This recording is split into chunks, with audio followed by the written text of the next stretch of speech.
Radio Tehran থেকে শুরু হচ্ছে বিশ্ব সংবাদ।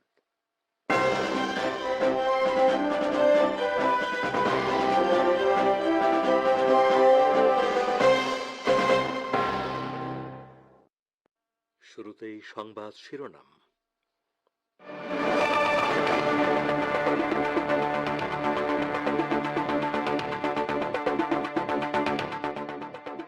ফিলিস্তিনি ও লেবাননি শিশুদের বিরুদ্ধে যুদ্ধ অপরাধ করার দায়ে অবিলম্বে ইহুদিবাদী অপরাধীদের বিচার করার আহ্বান জানালো ইরান।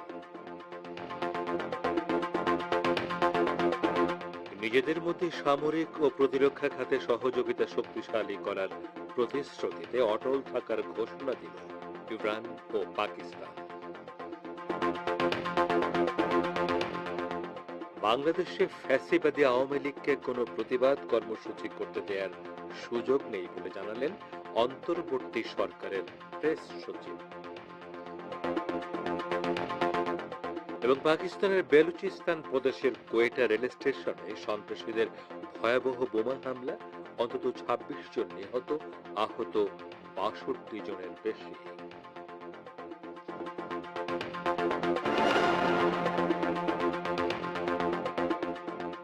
আসসালামু আলাইকুম। এতক্ষণ গুরুত্বপূর্ণ সংবাদ শিরোনাম শুনলেন। এবারে বিস্তারিত বিশ্ব সংবাদে আপনাদের স্বাগত জানাচ্ছি। আমি গাজী আব্দুর রশিদ।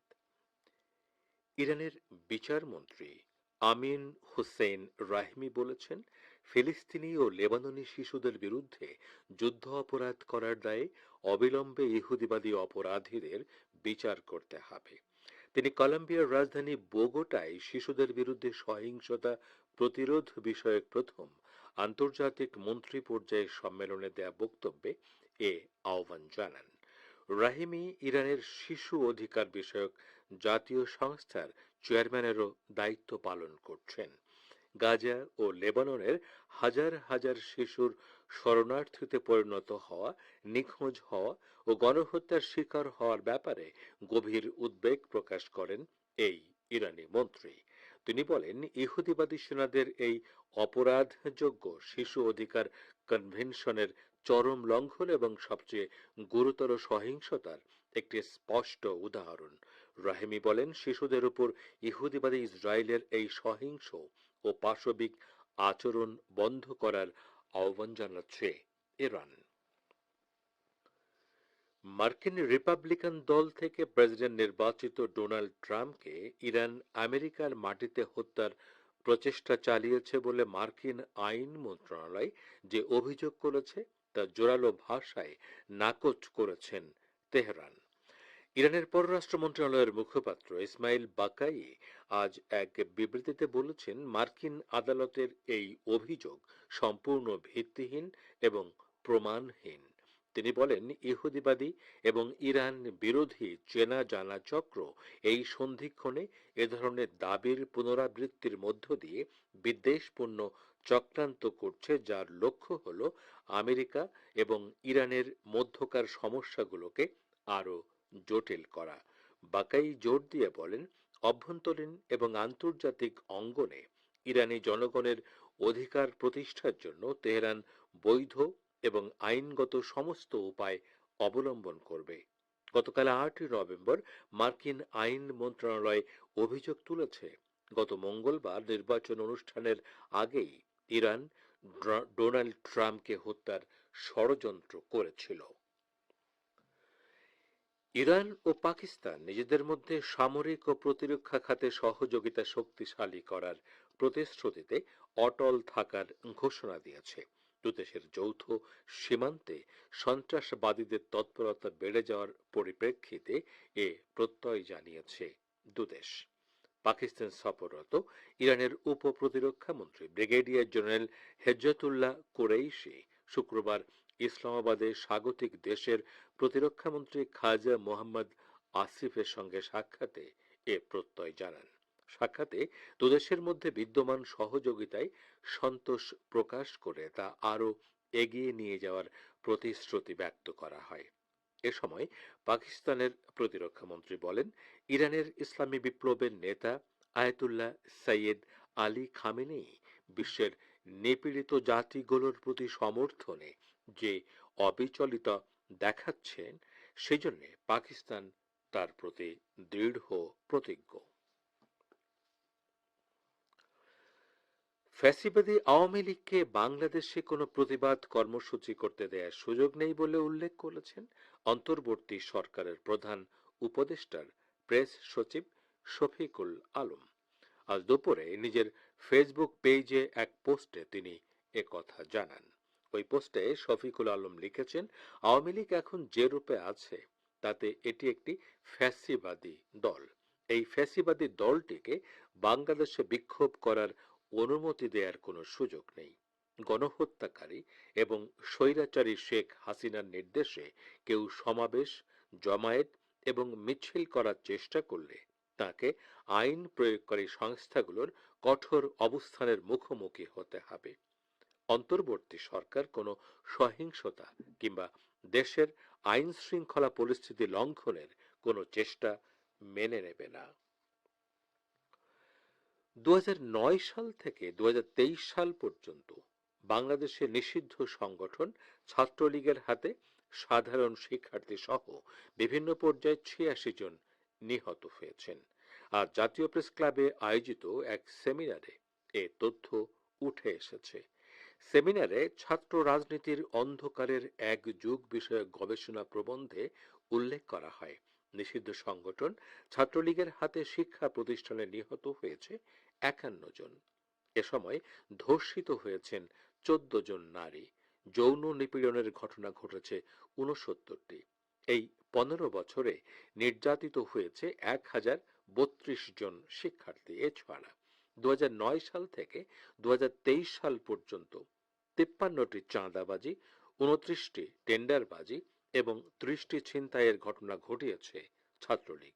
নিজেদের দলীয় কোন্দলে প্রাণ হারিয়েছে 47 জন। পরীক্ষায় নকল, জালিয়াতি ও ভুয়া বাণিজ্যে গত 15 বছরে বিভিন্ন বিশ্ববিদ্যালয়ে 37টি ঘটনার সবগুলোর সঙ্গেই ছাত্রলীগ জড়িত ছিল। উল্লেখ্য, গত 23 অক্টোবর এক প্রজ্ঞাপনে ছাত্রলীগকে নিষিদ্ধ করে দেশটির অন্তর্বর্তী সরকার। আপনারা বিশ্ব সংবাদ শুনছেন রেডিও তেহরান থেকে, আর প্রচারিত হচ্ছে বাংলাদেশ ও ভারতে শর্টওয়েভ 25 মিটার ব্যান্ডে, এছাড়া বিশ্বজুড়ে ইন্টারনেট ও স্যাটেলাইটে।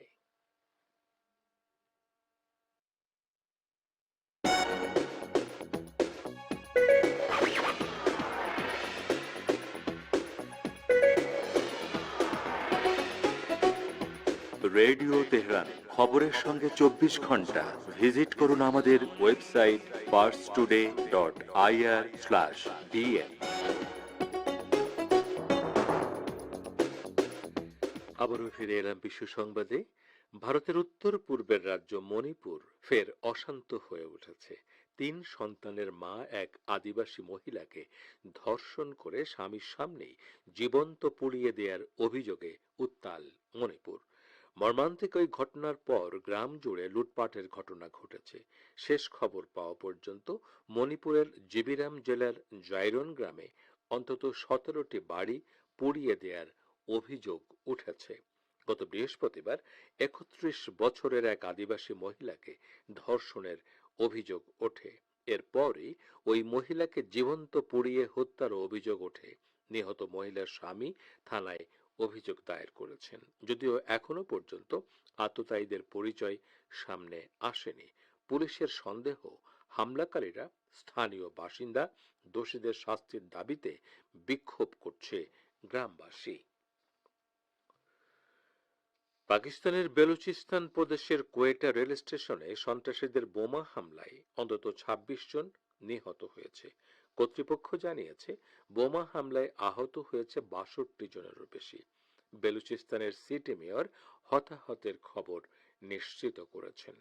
পাকিস্তানের এক্সপ্রেস ট্রিবিউন সহ বিভিন্ন গণমাধ্যম জানিয়েছে, স্থানীয় সম্পদের উপর নিয়ন্ত্রণ প্রতিষ্ঠা করতে প্রদেশটিতে সাম্প্রতিক সময়ে বেশ কয়েকটি হামলার ঘটনা ঘটেছে। আজকের হামলা সম্পর্কে পাক পুলিশের শীর্ষ পর্যায়ের কর্মকর্তা মোহাম্মদ বালুচ বলেন, ধারণা করা হচ্ছে 6 থেকে 8 কেজি ওজনের বোমা দিয়ে হামলা চালিয়েছে সন্ত্রাসীরা।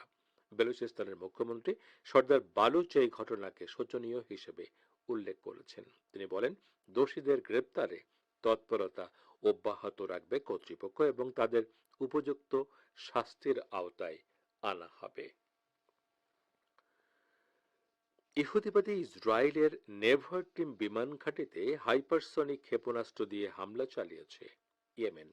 ইয়েমেনের সশস্ত্র বাহিনীর মুখপাত্র ব্রিগেডিয়ার জেনারেল ইয়াহিয়া সারি শুক্রবার জানান, নজিরবিহীনভাবে এই অভিযান সফল হয়েছে এবং কার্যকরভাবে ক্ষেপণাস্ত্রটি লক্ষ্যবস্তুতে আঘাত হেনেছে।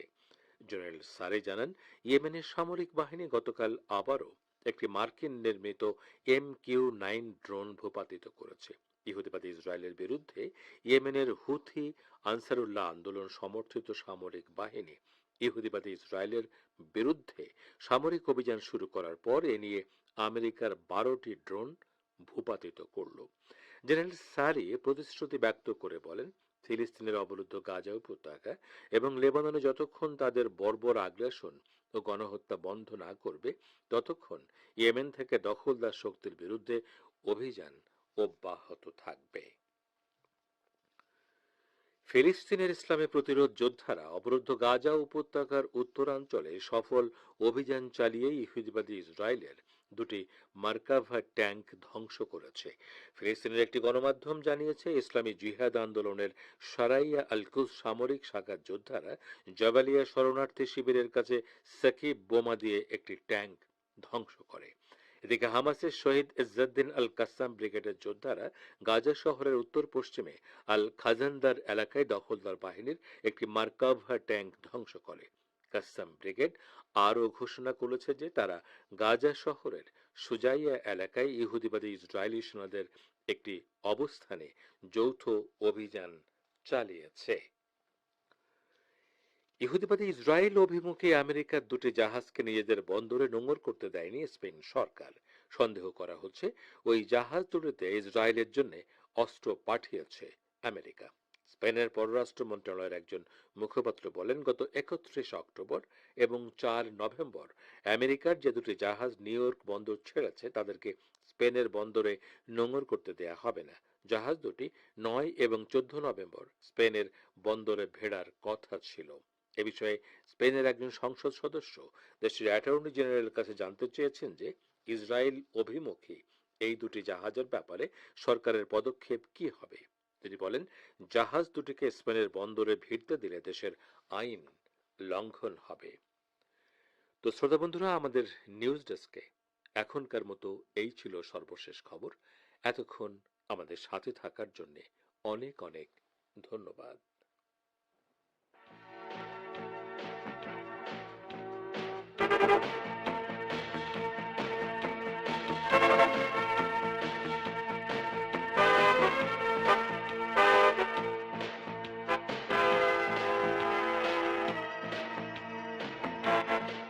বিশ্ব সংবাদ শুনলেন রেডিও তেহরান থেকে। শ্রোতা বন্ধুরা, এবারে আমন্ত্রণ জানাচ্ছি সংবাদ ভাষ্যের অনুষ্ঠান দৃষ্টিপাতে। ইরানের সর্বোচ্চ নেতা আবারও বলেছেন, লেবানন ও গাজায় প্রতিরোধ ফ্রন্ট নিশ্চিতভাবে বিজয় অর্জন করবে। ঐতিহাসিক বাস্তবতা ও আল্লাহর প্রতিশ্রুতির আলোকে তিনি একথা বলেছেন। এ সম্পর্কে এখন রয়েছে একটি প্রতিবেদন। শুনুন সহকর্মী সোহেল আহমেদের পরিবেশনায়। ইসলামী প্রজাতন্ত্র ইরানের সর্বোচ্চ নেতা আয়াতুল্লাহ উজমা খামেনেই বলেছেন, লেবানন, গাজা ও ফিলিস্তিনে শক্তিমত্তার সঙ্গে যে জিহাদ চলছে তাতে নিশ্চিতভাবে প্রতিরোধ ফ্রন্টের বিজয় আসবে। ইরানের বিশেষজ্ঞ পরিষদের সদস্যরা গত বৃহস্পতিবার সর্বোচ্চ নেতার সঙ্গে সাক্ষাৎ করতে গেলে তিনি একথা বলেন। সর্বোচ্চ নেতা বলেন, ইহুদিবাদী ইসরায়েলের উদ্দেশ্য ছিল হামাসকে নির্মূল করা। তারা হামাসের নেতাদের শহীদ করেছে। তারা ভেবেছে হামাস শেষ হয়ে গেছে, কিন্তু হামাস এখনো যুদ্ধ করছে। এর মানে হলো ইহুদিবাদী ইসরায়েল হামাসের কাছে পরাজিত হয়েছে। তিনি বলেন, লেবাননের ইসলামী প্রতিরোধ আন্দোলন হিজবুল্লাহ শক্তিশালী এবং এখনো লড়াই চালিয়ে যাচ্ছে। শহীদ হাসান নাসরুল্লাহ, শহীদ ইসমাইল হানিয়া, শহীদ সাফিউদ্দিন, শহীদ ইয়াহিয়া সিনোয়ার, শহীদ নীল ফরুসান পবিত্র ইসলাম ধর্ম এবং প্রতিরোধ ফ্রন্টের সম্মান ও শক্তি বাড়িয়েছেন। সাইয়েদ হাসান নাসরুল্লাহর সাহস, বুদ্ধিমত্তা, ধৈর্য ও আল্লাহর উপর আস্থা হিজবুল্লাহকে অসাধারণভাবে বিকশিত করেছে। এর ফলে এটি এমন একটি সংগঠনে পরিণত হয়েছে যেটাকে সমস্ত বৈশ্বিক শক্তি ও উপাদানে সজ্জিত শত্রু পরাস্ত করতে ব্যর্থ হয়েছে। আগামীতেও তারা ব্যর্থ হবে বলে উল্লেখ করেন ইরানের সর্বোচ্চ নেতা। তিনি বলেন, মার্কিন সরকারের হাত রক্তে রঞ্জিত লেবানন ও গাজায় সংঘটিত অপরাধ যজ্ঞে আমেরিকা ইহুদিবাদীদের প্রকাশ্য অংশীদার।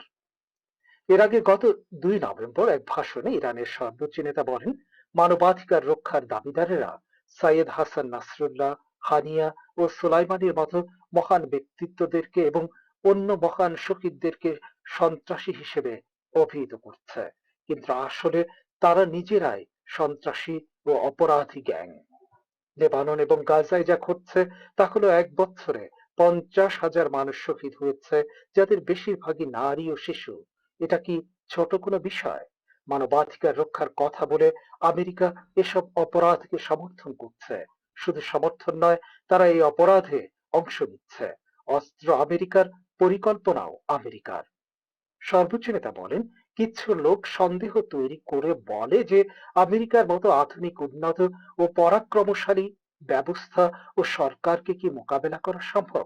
হ্যাঁ, ইরানি জাতি এর সঙ্গে লড়াই করেছে এবং অবশ্যই এখন পর্যন্ত সফল হয়েছে। ইরানি জাতি এই বড় শত্রুকে পিছু হটাতে এবং দুর্বল করতে সক্ষম হয়েছে। ইসলামী শিক্ষায় অনুপ্রাণিত ইরানি জাতি জুলুম ও সাম্রাজ্যবাদের বিরুদ্ধে লড়াইকে ফরজ দায়িত্ব বলে গণ্য করে। সাম্রাজ্যবাদ মানে আর্থ, সামরিক ও সাংস্কৃতিক ক্ষেত্রে সর্বাত্মক আধিপত্য বিস্তার এবং অন্য জাতিগুলোকে অবমাননা করা। ইরানি জাতি অবশ্যই সাম্রাজ্যবাদের বিরুদ্ধে লড়াই চালিয়ে যাবে। তিনি অন্যত্র পাশ্চাত্যের আসল চেহারার প্রতি ইঙ্গিত করে বলেছেন, পাশ্চাত্য গত কয়েক শতাব্দী ধরে মানবাধিকারের বুলি আউড়িয়ে যাচ্ছে, কিন্তু পুরো সময়টায় তারা মিথ্যা বলেছে। তারা নিজেরাই এটা প্রমাণ করেছে। ইহুদিবাদী ইসরায়েল 10,000 শিশুকে হত্যা করেছে, কিন্তু পশ্চিমারা একটু ভ্রুও কোঁচকায়নি। ইরানের সর্বোচ্চ নেতা বলেন, দখলদার শত্রুর বিরুদ্ধে রুখে দাঁড়ানোর অধিকার ফিলিস্তিনি জাতির রয়েছে। যারা ফিলিস্তিনি জাতিকে সাহায্য করছে তারা তাদের দায়িত্ব পালন করছে। লেবাননি জাতি ও হিজবুল্লাহকে এটা বলার অধিকার কারণ এই যে তারা কেন গাজাকে সমর্থন করছেন। এটা তাদের কর্তব্য, তাদের এটা করা উচিত ছিল, তাই তারা করেছে। এবারে সংক্ষিপ্ত বিশ্ব সংবাদ। ফিলিস্তিনি ও লেবাননি শিশুদের বিরুদ্ধে যুদ্ধ অপরাধ করার দায়ে অবিলম্বে ইহুদিবাদী অপরাধীদের বিচার করার আহ্বান জানালো ইরান। নিজেদের মধ্যে সামরিক ও প্রতিরক্ষা খাতে সহযোগিতা শক্তিশালী করার প্রতিশ্রুতিতে অটল থাকার ঘোষণা দিল ইরান ও পাকিস্তান। বাংলাদেশে ফ্যাসিবাদী আওয়ামী লীগকে কোনো প্রতিবাদ কর্মসূচি করতে দেওয়ার সুযোগ নেই বলে জানালেন অন্তর্বর্তী সরকারের প্রেস সচিব। এবং পাকিস্তানের বেলুচিস্তান প্রদেশের কোয়েটা রেল স্টেশনে সন্ত্রাসীদের ভয়াবহ বোমা হামলা, অন্তত 26 জন নিহত, আহত 62 জনের বেশি।